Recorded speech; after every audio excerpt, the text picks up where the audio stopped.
हाय दोस्तों, नमस्ते। तो आज मैं आयो तो एक दोस्त ने तेड़वा है ना मोटरसाइकिल में।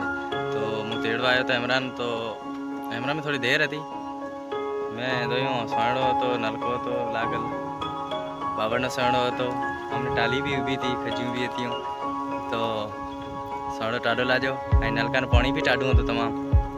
પાણી પીધું, છેડે જોયું યાર ડુંગળીનું બીજ ઊભું હતું ના। મેં તો ચમના ડુંગળીના બીજમાં તે વિડીયો ઠાયો થાય। तो आधे दोस्तों डूंगळीનું बीज ना, ये दोस्तों डूंगळीનું बीज है। तो ये डूंगळीનું बीज તમને વિઝિટ કરાવું ને અહીંયા તો ધેર દે ડુંગળીના बीज में तैयार થાય રહું ને દોરા તો ઢોલાય બી તકરીબન ચોક ચોક મોટા है चमना।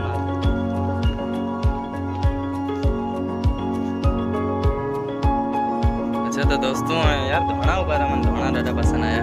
धोना तो भाजी में लगावाना खाना धोना दे